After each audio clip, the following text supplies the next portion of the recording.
अस्सलाम वालेकुम बच्चों और मेरे तमाम देखने वाले नाज़रीन सबको मेरा सलाम। लास्ट क्लास में फ़िज़िक्स की we have discussed the paper pattern, we have discussed light overview of the book. हमने किताब का थोड़ा सा ओवरव्यू लिया। हमने देखा कि हमारी किताब किन किन चैप्टर्स पे, किन किन कॉन्सेप्ट्स पे मुश्तमिल है, हमें किस किस जगह पे ज़्यादा फोकस करना पड़ेगा। यकीनन जब आपने लेक्चर सुना होगा घर में बैठ के तो फिर आपने देखा होगा कि आपके कौन से कॉन्सेप्ट्स स्ट्रॉन्ग हैं, जो 9th क्लास में स्ट्रॉन्ग हैं, कहाँ पे आपको मेहनत कम करनी पड़ेगी और कहाँ पे आपको मेहनत ज़्यादा करनी पड़ेगी। फिर जब आपने पेपर पैटर्न देखा होगा तो आपको यकीनन वहाँ से भी हेल्प मिली होगी कि किस चैप्टर की वेटेज ज़्यादा है, 85 मार्क्स में से किस चैप्टर का पोर्शन ज़्यादा है, किस चैप्टर का पोर्शन कम है।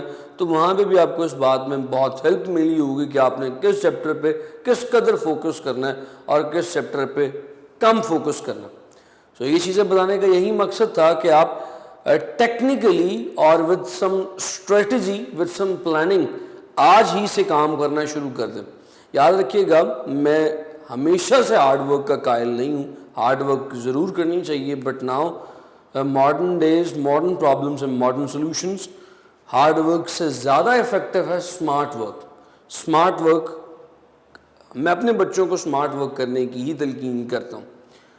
सो आगे चलते हैं बच्चों आज के टॉपिक पे। जो हमने बात शुरू की थी पिछली बार, that was regarding chapter number 2। First 50% discuss करने चले हैं हम किताब का। चैप्टर 2 से शुरुआत करेंगे। चैप्टर 2 है वेक्टर्स एंड इक्विलिब्रियम। मैंने आपसे लास्ट टाइम ये गुजारिश की थी, आप लोगों को ये बताया था बच्चों कि ये जो वेक्टर्स का टॉपिक है, ये चैप्टर का फर्स्ट 50% समझ लें। चैप्टर का जो पहला ज़्यादा मेजर हिस्सा है, फर्स्ट 50% से थोड़ा सा ज़्यादा हिस्सा वेक्टर्स पे, और जो बाकी चैप्टर का बकिया थोड़ा सा हिस्सा है दैट इज़ ऑन इक्विलिब्रियम। तो हम जो भी बात करने लगे हैं, हमारा जो फोकस है इस वक्त दैट इज ऑन वेक्टर्स। हम वेक्टर्स के ऊपर डिटेल डिस्कशन करेंगे। हमारा जो पहला पोर्शन है चैप्टर का दैट इज रिगार्डिंग वेक्टर्स। तो बच्चों वेक्टर्स क्या होते हैं? Vectors you are very much familiar, बस मैंने आपको उस कॉन्सेप्ट को एक दफा रिन्यू करना। वेक्टर्स एंड स्केलर्स, इन दोनों लफ्जों को छोड़ें और डेली लाइफ की तरफ आए। हमारी रोजमर्रा की जिंदगी में बहुत सारी ऐसी क्वांटिटीज होती हैं कि जिनका जिक्र करें तो डायरेक्शन का कॉन्सेप्ट हमारे जहन में नहीं आता। मैं एग्जांपल देता हूं कि आप घर से बाहर जाने लगे और जाने से पहले रमजान आने वाले हैं, आपकी अम्मी ने आपसे कहा कि बेटा 1 किलो दही ले आओ। 1 किलो दही लेके आओ। वो जो 1 किलोग्राम जो मैस आपकी अम्मा ने आपको बताया दैट इज 1 किलोग्राम। अब आपको 1 किलोग्राम के साथ दुकानदार को जाके डायरेक्शन बताने की जरूरत नहीं है कि भाई आपने कभी सुना कि मुझे 1 किलोग्राम दही दे दो दरवाजे की तरफ, छत की तरफ। There is no need to give any direction. So there are some quantities जिनमें डायरेक्शन का कॉन्सेप्ट नहीं होता, वो बगैर डायरेक्शन की भी इजीली डिस्क्राइब हो जाती हैं, जिनका जिक्र जब किया जाए तो हमारे जहन में डायरेक्शन का कॉन्सेप्ट आए ही ना। सच quantities are called as scalar. So scalar quantities, they do not have any direction. Do not have any direction. इनकी डायरेक्शन नहीं होती, बगैर डायरेक्शन के एक्सप्लेन कर दी जाती हैं। Now what is vector? There are some quantities, कुछ क्वांटिटीज बच्चों ऐसी हैं कि जिनका जिक्र जब किया जाए तो हमारे जहन में ऑटोमेटिकली डायरेक्शन का कॉन्सेप्ट आता है। मिसाल के तौर पे अगर मैं आपसे कहूँ कि बच्चों आपके सामने जो एक लैपटॉप पड़ा है या जिस पे भी आप देख रहे हैं, इस पे फोर्स लगाएं। ना यू विल थिंक कि सर किस डायरेक्शन में फोर्स लगानी है, आगे पुल करूं, आगे पुश करूं, पीछे पुल करूं, कहां पे, लेफ्ट साइड पे, राइट साइड पे, कहां पे? फोर्स हमेशा डायरेक्शन की मोहताज है। फोर्स एक ऐसी क्वांटिटी है जो कि डायरेक्शन के बगैर लगाई ही नहीं जा सकती। सो फोर्स का जिक्र जब भी किया जाएगा आपके जहन में डायरेक्शन का सवाल जरूर पैदा होगा। So there are some quantities which are incomplete without direction. Direction का जिक्र होगा तो ही उनकी डिस्क्रिप्शन कंप्लीट होगी। पॉइंट समझ रहे हैं बच्चों? So such quantities are called as vector quantities. So they need direction.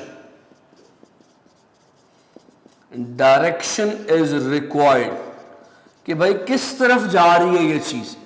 Such quantities are called as vector quantities.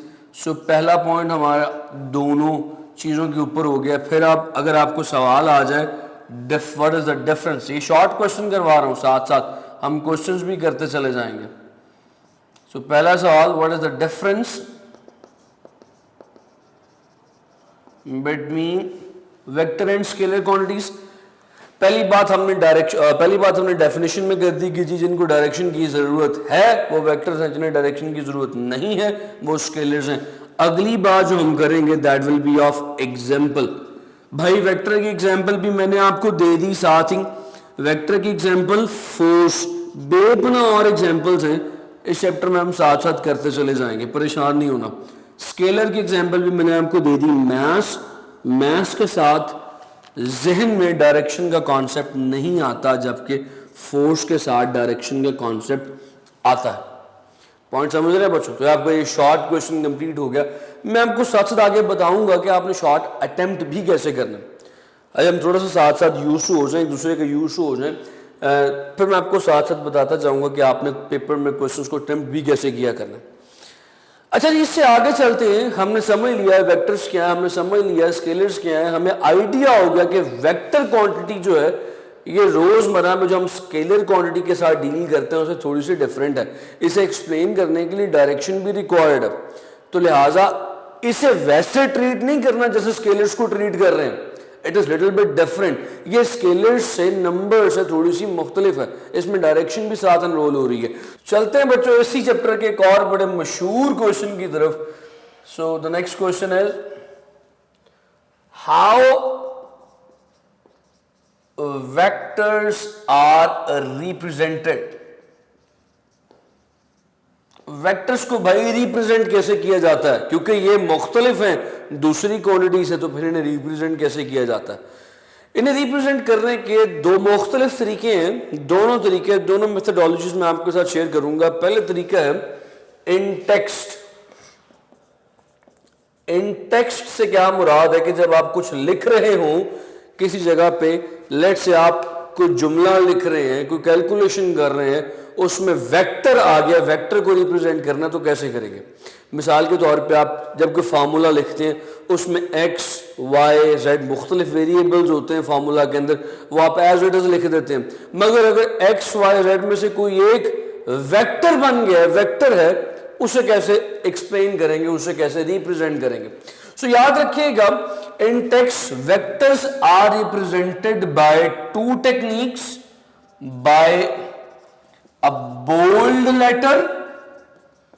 What is meant by a bold letter? आप सब कंप्यूटर इस्तेमाल करते हैं, कंप्यूटर माइक्रोसॉफ्ट वर्ड में बोल्ड की option होती है. For example समझ लीजिए कि ये ए जो मैंने लिखा, ये ए किसी वेक्टर को जाहिर कर रहा है. इस ए को अगर वेक्टर बनाना है तो मुझे इसे क्या करना पड़ेगा बच्चों? बोल्ड करना पड़ेगा. Can you see here? इसे मोटा करना पड़ेगा. बोल्ड करते करते आपने देखा कि मैंने कितना गंद यहां पे मार दिया. This is not neat. आमतौर पे जब आप लिख रहे होते हैं, कोई कैलकुलेशन कर रहे होते हैं, तो बोल्ड करना जरा मुश्किल होता है. तो पहला तरीका तो बोल्ड करने का था. तो दूसरा अच्छा तरीका है by placing an arrowhead on top. दूसरा तरीका है उस वेक्टर के टॉप पे एक एरोहेड डाल दीजिए. अब आप बोल्ड ना करें, उसके टॉप पे एक एरो डाल दें. This is more sophisticated method. जब भी आप कैलकुलेशन कर रहे हैं, जब भी आप कोई सोल्यूशन कर रहे हैं, कहीं पे भी अगर आप इस वेक्टर को लिख रहे हैं, आप उस वेक्टर के टॉप पे एक एरोहेड डाल दीजिए. पढ़ने वाला समझ जाएगा कि ये वेक्टर की बात की जा रही है, rather than making it bold. So in text दो तरीके हैं वेक्टर को रिप्रेजेंट करने के. You can write the letter in a bold form, bold form में बोल्ड फॉन्ट में लिख सकते हैं. दूसरा तरीका है आप उस लेटर के ऊपर एक एरो डाल दीजिए. देखने वाला दोनों चीजों को देख के समझ जाएगा कि एक वेक्टर की बात की जा रही है. ये तो इन टेक्स्ट था. अब उस वेक्टर को ग्राफिकली कैसे रिप्रेजेंट किया जाए, मैं इसी सवाल के दूसरे हिस्से पे आता हूं, सवाल अभी खत्म नहीं हुआ। In text representation, now I am going to talk about graphical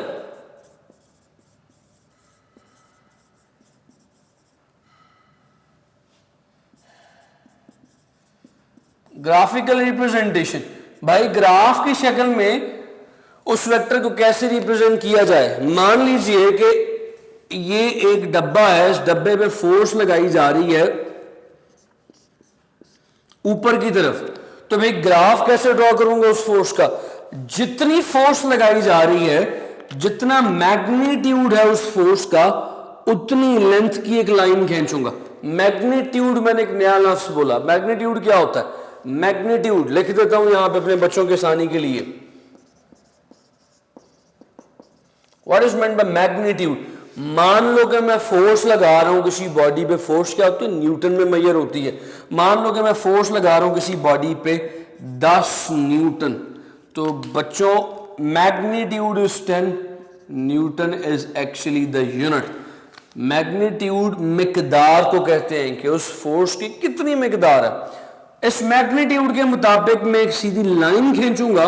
अगर तो वेक्टर का मैग्नीट्यूड 10 की बजाय 5 हो जाए तो लाइन की लेंथ भी आधी हो जाएगी। पॉइंट समझ रहे हैं बच्चों?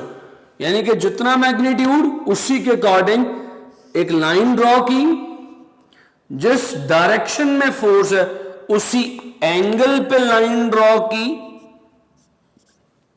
उसका मैग्नीट्यूड, उसकी लेंथ मैग्नीट्यूड को रिप्रेजेंट कर रही है। तो ये जो एरो हेड के साथ मेरे पास एक लाइन आएगी, that line will represent the 10 Newton force. ये लाइन मेरे पास एक वेक्टर की शक्ल में 10 न्यूटन फोर्स को रिप्रेजेंट कर रही है। ये तरीका है ग्राफिकली रिप्रेजेंट करने का। ये बातें मैंने आपको समझा दी। अब आप क्या करेंगे, आपकी किताब में on page number 23 on the top you will write this question, how vectors are represented। आपकी किताब में पहले 2 पैराग्राफ में इसका जवाब छुपा है। आप जवाब वहां से पढ़ के इस फॉर्म में जवाब को पेपर में लिखेंगे। बाय बोल्ड लेटर, बोल्ड करके, by placing a arrow head on the top. तीसरा ग्राफिकल रिप्रेजेंटेशन, ग्राफ की शक्ल में कैसे रिप्रेजेंट करेंगे। ग्राफ की शक्ल में रिप्रेजेंट करने के लिए लाइन लगाएंगे उस वेक्टर के मैग्नीट्यूड के अकॉर्डिंग, फिर जिस डायरेक्शन में वेक्टर है उसी डायरेक्शन में लाइन लगाएंगे और it will represent the vector F is equals to 10 newton. अच्छा बच्चों, इससे आगे चलते हैं। अब मान लीजिए कि ये जो लाइन मैंने लगाई है, this line lies in XY plane, ये XY प्लेन में लाई कर रही है। अब XY प्लेन क्या चीज है, इसी ही को तो मुझे समझाना है अभी आपको। ये XY प्लेन क्या चीज है। सो मैं जरा एक दफा बोर्ड को इरेज कर दूं ताकि मैं आगे चल सकूं।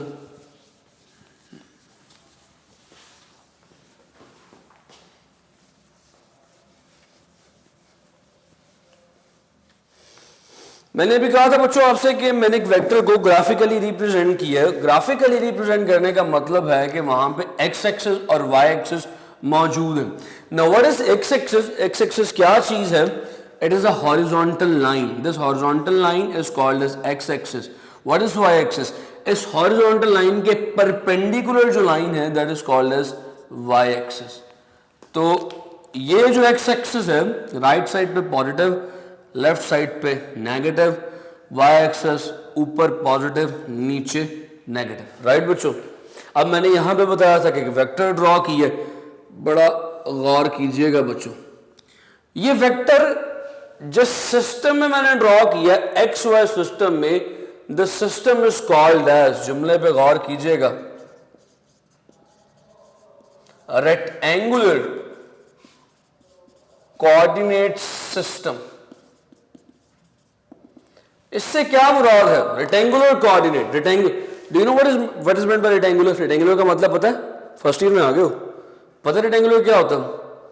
Perpendicular, rectangular, orthogonal, transverse. लफ्ज सुने हुए बच्चों?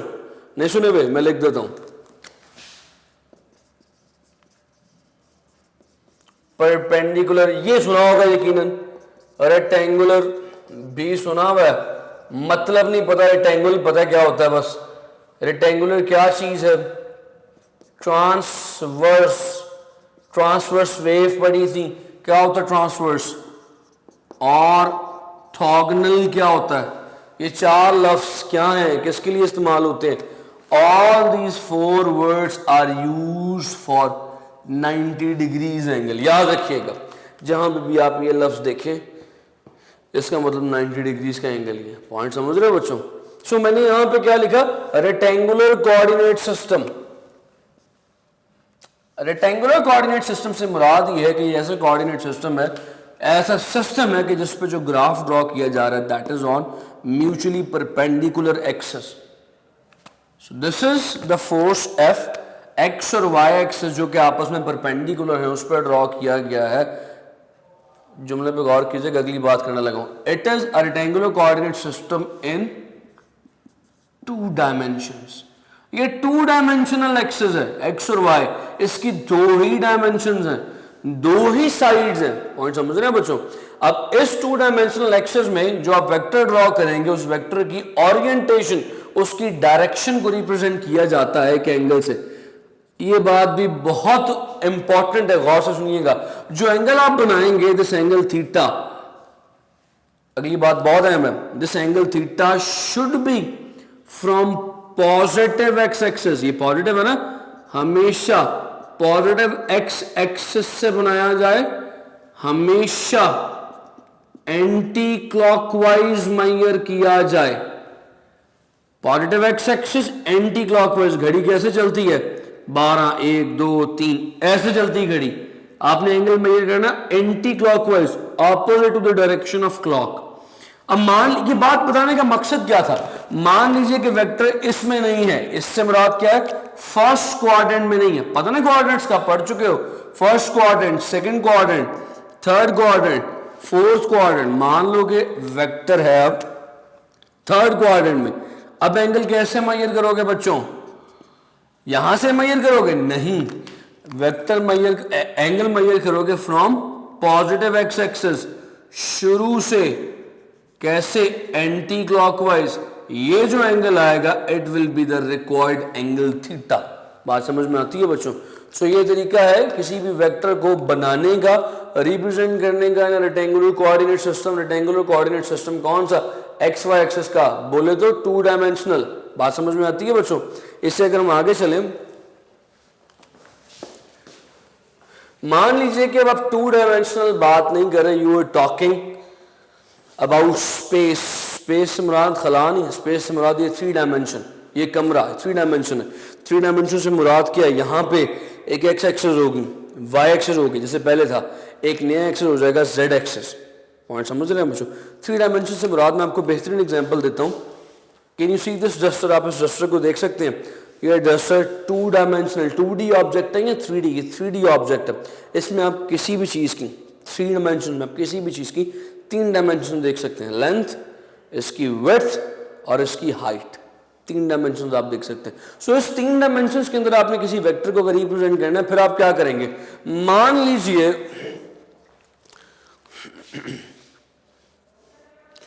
लीजिए कि ये जो मैं मुश्किल से पकड़ने लगा हूं, these are the 3 axes of your room. ये आपके कमरे के 3 मुख्तलिफ एजेस हैं, समथिंग लाइक दिस, राइट? ये आपके कमरे के कॉर्नर के 3 एजेस हैं। ये छत की तरफ दीवार जा रही है, ये दीवार ये एज बाहर की तरफ आ रहा है और ये एक्स एक्सिस के तौर पे आपकी राइट साइड पे जा रहा है। और ये जो सेंट्रल पॉइंट है, this is called as origin. जहां पे तीनों एक्सिस, ये दोनों एक्सिस आपस में इंटरसेक्ट करते हैं, that is called as origin. और ऊपर से पंखा लटक रहा है, अब आपने पंखे की डायरेक्शन को रिप्रेजेंट करना है, तो आपने ओरिजिन से एक वेक्टर ड्रॉ किया।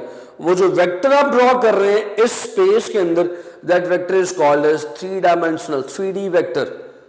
उसे कैसे रिप्रेजेंट किया जाएगा, मैं यहां पे ड्रॉ करके रिप्रेजेंट करने की कोशिश करता हूं। सो here is your y axis, z axis, and this is your x axis, y axis, and this is your z axis.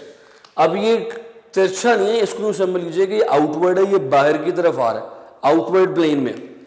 मैं यहाँ पे नेम कर देता हूँ एक्सेस को। This one is x axis, this one is Y axis, ऊपर की तरफ पॉजिटिव, नीचे की तरफ नेगेटिव, राइट साइड पे पॉजिटिव, लेफ्ट साइड पे नेगेटिव, बाहर की तरफ पॉजिटिव, अंदर की तरफ नेगेटिव, तो this one is Z axis. अब आपने जो वेक्टर ड्रॉ किया था, let's say this is the vector, ये वो वेक्टर एफ, आपने कमरे में किसी कॉर्नर को, किसी पोर्शन को रिप्रेजेंट करने के लिए जो वेक्टर ड्रॉ किया, दिस इज वेक्टर एफ। अब इस वेक्टर को रिप्रेजेंट करने के लिए, इसकी ओरिएंटेशन को बताने के लिए, इसकी डायरेक्शन को बताने के लिए एक एंगल का सहारा नहीं लिया जाएगा। जिस तरह अगर आप यहां पे इस डायग्राम में देख सकें तो 2 डायमेंशन में एक्स और वाई एक्सिस में आप किसी भी वेक्टर को रिप्रेजेंट करते हैं एक ही एंगल से, थीटा।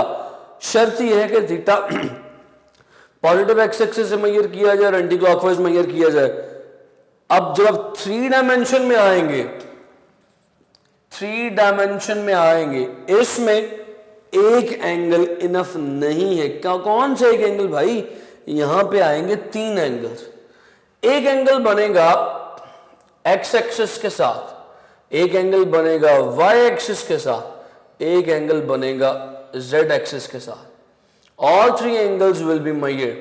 एक्स एक्सिस के एंगल को हम कहेंगे that is angle alpha, Y axis के एंगल को कहेंगे that is angle beta, Z axis के एंगल को कहेंगे that is angle gamma. All 3 angles are measured to find the direction of a vector in 3 dimensional axis। हमारी किताब में इस वक्त 3 dimensional axis में इतनी ज़्यादा बात नहीं है, हम बहुत माइनर सी बात करेंगे 3 dimensional axis में।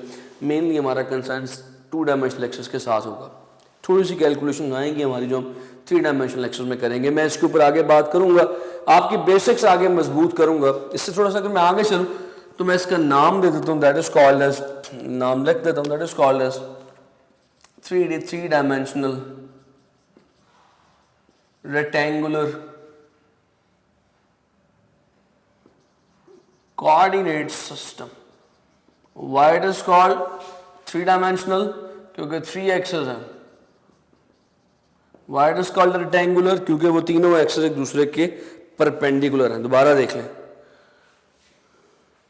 ये इससे 90 के एंगल पे, ये इससे 90 के एंगल पे, ये इससे 90 के एंगल पे, तीनों एक दूसरे के perpendicular. That's what is called as 3 dimensional rectangular coordinate system। ठीक है जी बच्चों, let's move little bit further, थोड़ा सा इससे आगे चलते हैं। कुछ बेसिक्स हमारी तैयार होनी शुरू हुई।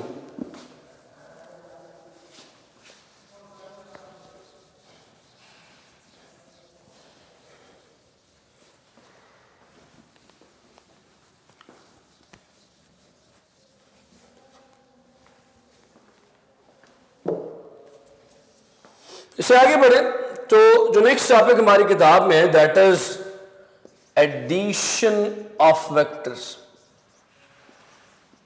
अब ये किताब में जैसे है मैं उसे वैसे नहीं समझाया करता, जिस तरह समझाऊंगा उससे आपके लिए समझना जरा आसान होगा। जरा समझिएगा गौर से।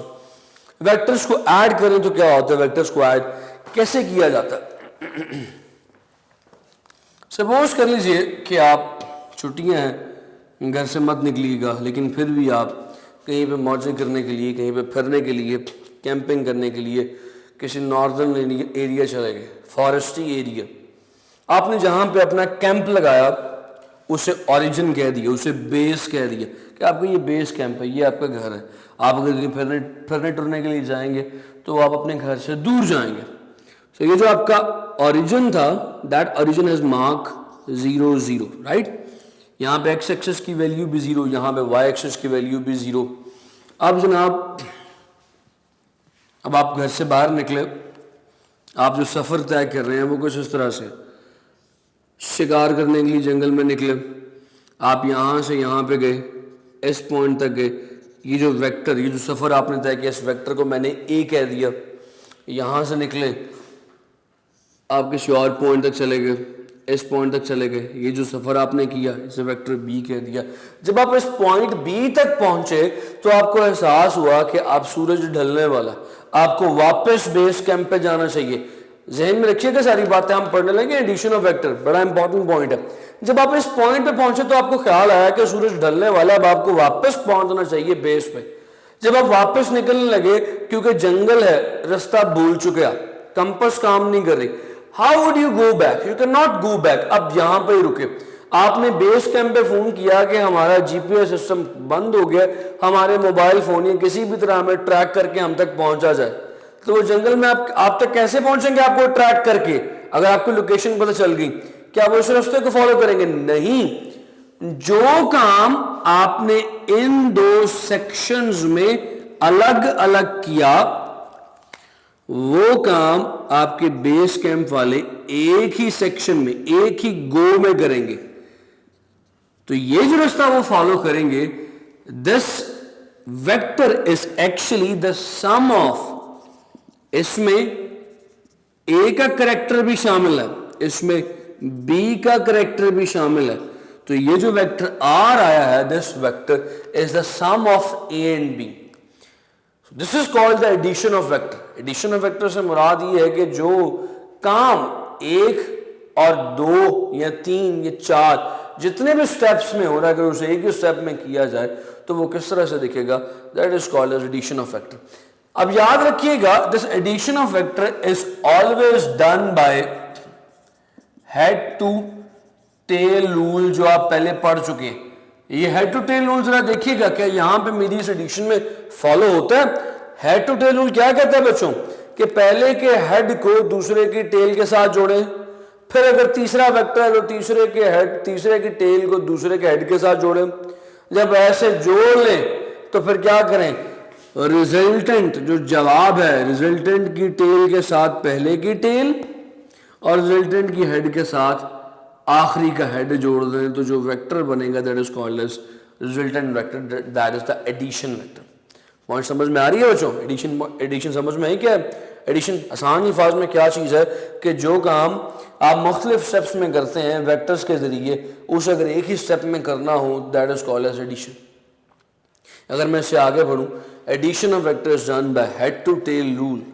अगली बात बहुत अहम है मेरे बच्चों,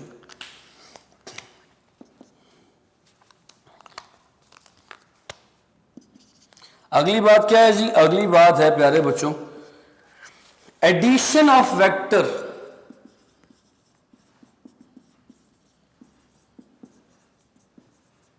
इज कॉम्यूटेटिव। कॉम्यूटेटिव होती है। What is meant by commutative? Do you know? Idea है बच्चों कॉम्यूटेटिव किसे कहते हैं? कॉम्यूटेटिव किसे कहते हैं मैं यहां पे लिख देता हूं ताकि आपके लिए जरा समझना आसान हो जाए। What is meant by commutative? Commutative कहा जाता है ए प्लस बी और बी प्लस ए में कोई फर्क नहीं। देखते हैं करके सामने,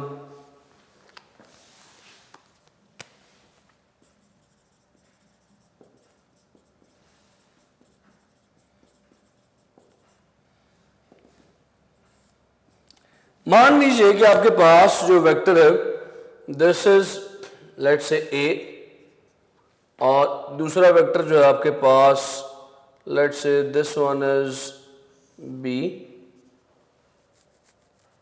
मैं इसको थोड़ा सा चेंज कर देता हूं आपके आसानी के लिए। This one is B, right? ये ए वेक्टर है, ये बी वेक्टर है, तो ए प्लस बी क्या हो जाएगा बच्चों? You will get this one, R is equals to A plus B। अब मुझे B plus A करना है, ऑपोजिट जाना है। B plus A कैसे करूंगा? पहले B को ड्रॉ कर लेता हूं। मैं ड्रॉइंग, ये B ड्रॉ कर लिया पहले, क्या ख्याल है? This one is B, head to tail rule के मुताबिक A को इसके साथ जोड़ दूंगा ऊपर, ये A आ गया। तो बच्चों देखो, फिर भी यही जो ग्रीन वेक्टर मैंने ड्रॉ किया हुआ है दैट इज वंस अगेन, अब ये क्या हो जाएगा? बी प्लस ए, वही वेक्टर है। इस ग्रीन वेक्टर में कोई फर्क नहीं आया। याद रखिएगा A plus B is always equal to B plus A. मैं यहां पर लिख देता हूं, यानी कि the vectors are commutative in nature. तो भाई आपकी किताब का एक शॉर्ट क्वेश्चन यहां पे और कवर हो गया। सवाल क्या आता है? Show that vector addition is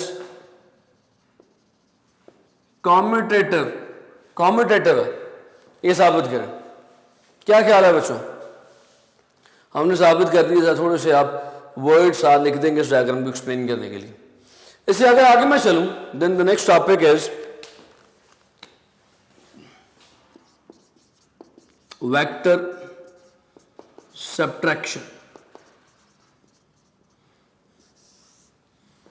vector subtraction, अच्छा वेक्टर सब्ट्रैक्शन को ना डिस्कस करने से पहले एक सवाल मैं आपको बता देता हूं, अपने जहनों में रखिएगा, लेक्चर के बाद उसे डिस्कस करेंगे। बस ये सवाल, आज मैं सवाल पे अपनी बात को खत्म करूंगा। सवाल क्या है प्यारे बच्चों? सवाल कुछ इस तरह से है, शॉर्ट एमसीक्यू है, ये बड़ा मशहूर।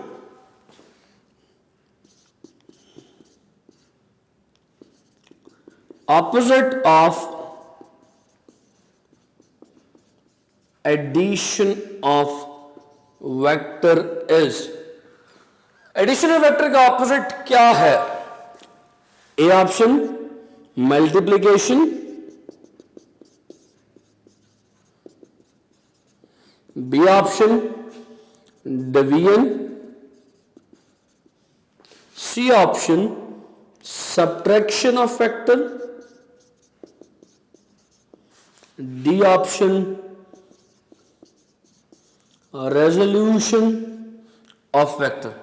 ये तब चीजें आपने पहले पढ़ी हुई है, मल्टीप्लिकेशन नहीं पढ़ी हुई तो मैं आपको बता दूंगा क्या होती है, वेक्टर्स को डिवाइड कैसे किया जाता है डिस्कस कर लेंगे, सब्ट्रैक्शन क्या होती है, रेजोल्यूशन क्या होती है, चीज़ें तमाम। रेजोल्यूशन भी आपने वैसे पढ़ी हुई है, रेजोल्यूशन ऑफ फोर्स के नाम सुना है इस क्लास में। सो ये तमाम प्रोसेस आपने पढ़ी हुई। तो क्या ख्याल है एडिशन ऑफ वेक्टर का ऑपोजिट क्या होगा? इसका जवाब मैं भी आपको नहीं बताऊंगा, ये आपने खुद सोचना है। जब हम एडिशन ऑफ वेक्टर पढ़ लेंगे तब आपने मुझे उसका जवाब जरूर देना है। मैं यकीन करें, मैं आप कैमरे के थ्रू भी आपका जवाब सुन लूंगा, आपने जवाब जरूर देना है। ऑलवेज ट्राई टू आंसर, चाहे गलत दीजिए। सो ये हमारा जो आज का लेक्चर था, आज के लिए इतना ही काफ़ी है। वक्त के दामन में भी इतनी गुंजाइश नहीं है कि मैं मजीद अपने डिस्कशन को कंटिन्यू कर सकूँ आगे। सो ये तमाम चीज़ें लिखिएगा, नोट्स बनाइएगा, सिर्फ सुन के गुजारा मत कीजिएगा, साथ साथ नोट करते जाएं, आपको बहुत फ़ायदा होगा इंशाल्लाह। अगले लेक्चर तक के लिए मुझे इजाज़त दीजिए। अपना ख्याल रखिए, अपने घर वालों का ख्याल रखिए, खुश रहिए।